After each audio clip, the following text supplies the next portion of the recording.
Hello everyone, Jacob Nealand here reporting live for Hello Leaders, and I am at the National Retirement Living Summit, and I am joined by Mr. Daniel Gannon, the Executive Director of the Retirement Living Council. Thanks for having me. No, thank you for having us. So Daniel, the conference thus far has been amazing. What sort of things have you seen come out of it? Any key topics risen today? Well, look, the theme for this conference that we're holding this week is all about transforming this industry together. This is one of those incredibly collegiate sectors that when confronted by challenges or opportunities, we do it together. We don't do it in isolation, and one operator in isolation for others. When we look around the country right now, the things that both excite us and worry us start with demographic changes. So we focus on the over 75s market in the retirement living sector because that's the average age of entry into a retirement village anywhere right around the country. So there's 2 million people over the age of 75 today. Yep. This age cohort grows to 3.7 million by 2040. So it's a big jump. It's an 85% jump. Yeah, it's in a decade and a half. So these, in every meaningful way, this is a silver tsunami. Now that can either be a like that term. They can either be a big problem, or we can address these challenges now to make sure that we're ready for these changes. Yeah. And of course, when populations change like this, it has a big impact on housing markets, on healthcare systems and hospitals, on workforces, on the aged care sector. Now, of course, that particular industry right now is buckling under the weight of increasing demand. So there's these big demographic changes that are going to influence the way that Australia looks over the next 15 years. Now, there's also, therefore, a really important chapter in that particular story that relates to retirement living and whether or not this sector is gearing up for those changes to make sure that we can accommodate and provide care and support services for that increasing cohort of older Australians. Yeah, well, I was about to ask what sort of challenges do you foresee, but I think you've sort of laid them out there. Well, of course, if we look at the healthcare systems around the country, there's not many hospitals in metropolitan locations right around Australia that aren't suffering from ambulance ramping. Now, the retirement living sector's got such a compelling, important, powerful story to tell. What we know is that purpose-built retirement villages, they are designed for aging bodies. They're designed for aging Australians, unlike big traditional family homes in suburban Australia. Yep. Now, those homes that people are still living in, maybe after 30 years, they're not designed for aging. So that, of course, can lead to more trips, more slips, and therefore greater interaction with GPs and hospitals. Now, the good news is this. Retirement villages are actually contributing to 14,000 avoided hospitalisations every single year because of the way they're designed. Now, what we have to do as an industry is to start to tell this wonderful healthcare story to make sure that more people understand and know that retirement villages are providing better housing that's leading to better health outcomes for so many older people. So really important stories to tell. These conferences play a really important role in telling that story. So it's not just lifestyle, it's negating risk. Absolutely. Compared to people not living in retirement villages, people living in these communities are 41% happier, they're 15% more physically active, twice as likely to catch up with family and friends, 5 times more socially active, but really importantly, they also experience reduced levels of loneliness and depression. So at a time when the World Health Organization has declared that loneliness is a global public health concern, absolutely, they've likened it to smoking 15 cigarettes a day. That is the impact on them. We've got this incredible value proposition as a retirement living industry that's keeping people healthier and happier for longer, and of course avoiding or delaying entry into aged care facilities. Amazing. So in terms of keeping people happier and healthier for longer, what sort of role do you think tech plays? And is that adoption by people coming into retirement villages, is it where it needs to be in order for this to work? The average age of a retirement village anywhere around the country today is 29 years old. Yep. Now, a lot of these communities, so what is, that's 1996, right? Almost 3 decades old. So at a time back in 1996, you think about the way that homes were being designed and built, they're not really tech friendly. So what we are seeing is this incredible wave of technology being implemented into old facilities. Now, of course, the new ones that are being designed and built, absolutely. State of the art. State of the art. Baby boomers, if you think about the generation who are now moving into retirement villages, their expectations are higher. Now, this is a generation that has... Every customer service person would also agree with that. Spot on, because they want more, they expect more, they demand more. They're redefining and changing most things they've come to touch across society, including retirement villages. So the boomers are sort of driving some of those design changes that we are seeing. And of course, that also means when it comes to tech, we are seeing more tech getting embedded into whether they're old communities or new to ensure that older people can actually can actually age more safely in place in a retirement village. Amazing. Just switching gears for a second, the code of conduct, the retirement code of conduct, obviously a great thing. Are you seeing more buy-in from retirement providers at the moment? Well, look, since May last year, we've actually seen a 19% increase in the number of operators around the country Amazing. that are signing up to the Code of Conduct. Now, this particular code, this is our commitment to higher standards Yep. for people who are looking to move into a retirement village. Right now, there's 40% of independent living units around the country that are code compliant. Now, what we say to any prospective resident of a retirement village is to find out whether or not the village that you're looking to move into is a subscriber to the code. That is our commitment to their quality to make sure that these homes and villages are adhering to higher standards. So we obviously want to see every unit in every retirement village across the country signed up to this code, because that is our commitment to higher standards and higher quality.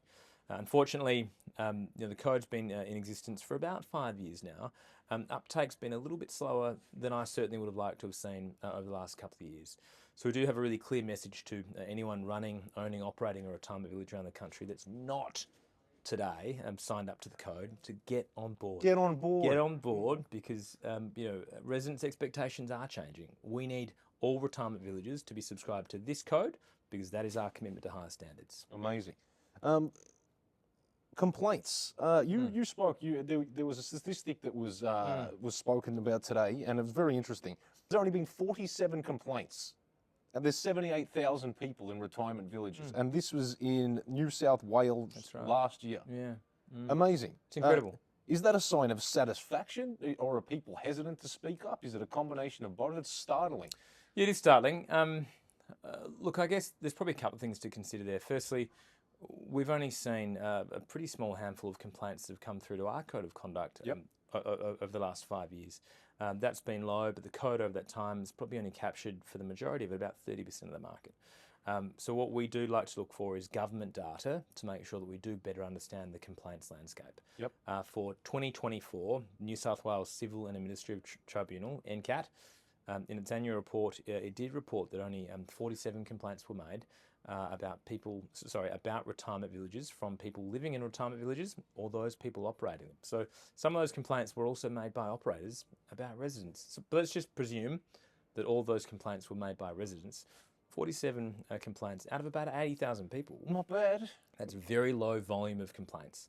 Now, we know that not everyone has a wonderful, happy experience all the time, but certainly the vast majority of people living in a retirement village do have a wonderful, uplifting experience. Now, 47 is low, but it's still 47 complaints more than we would like to see in New South Wales. We'd love to see no complaints. Yeah.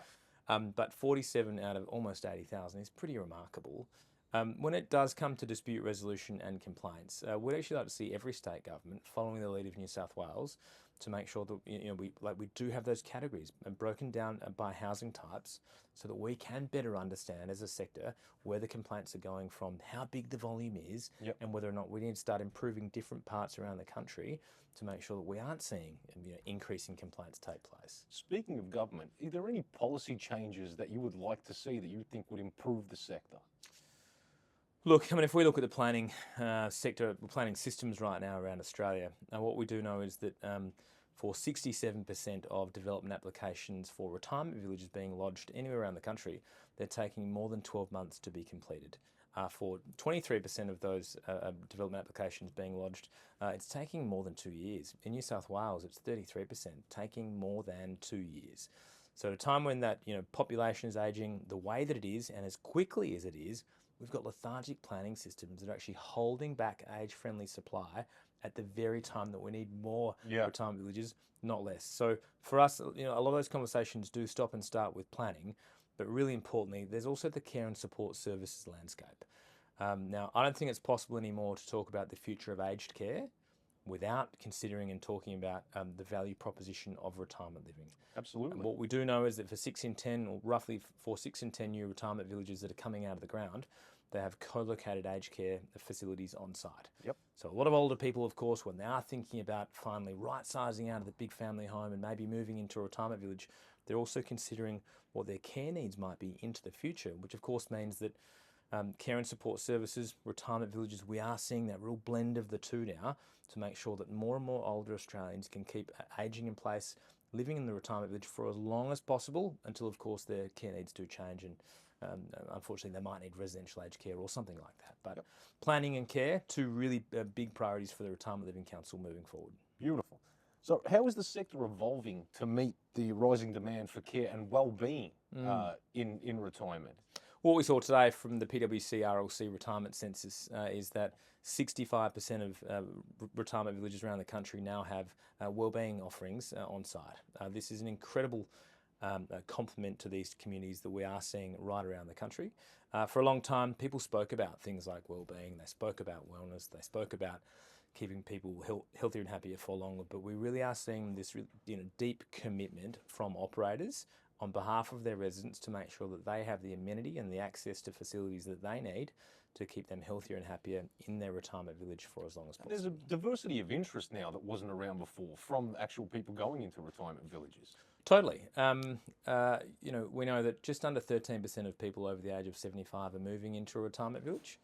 And about 6 in 10 of them are in fact women. So like the deeper that you sort of look when it comes to the type of people moving into retirement villages, the more interesting the conversation becomes. So on average, they're staying for about 9 years. They're moving in at 75 and they're moving out around 84, 85 years old. These are really important years for older Australians, and we have such a big responsibility as a sector to make sure that older Australians are having the experience that they need and deserve, the experience that they expect by moving into a retirement village at a really important time of their life.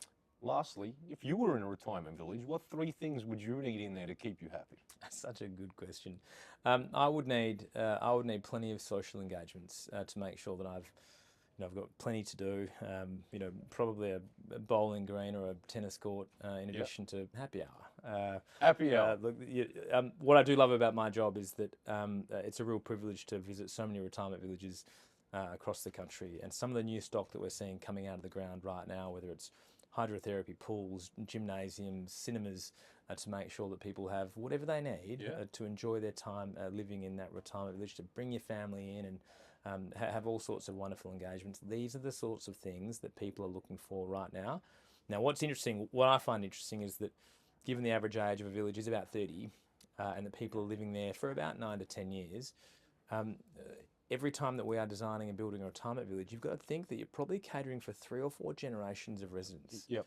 Now, I'm 42. I legally can't move into one for another 13 years. Well, you got me wishing I can. I'm 43. I'm hanging out now. But so there are some villages being built today that you and I might be living in the future.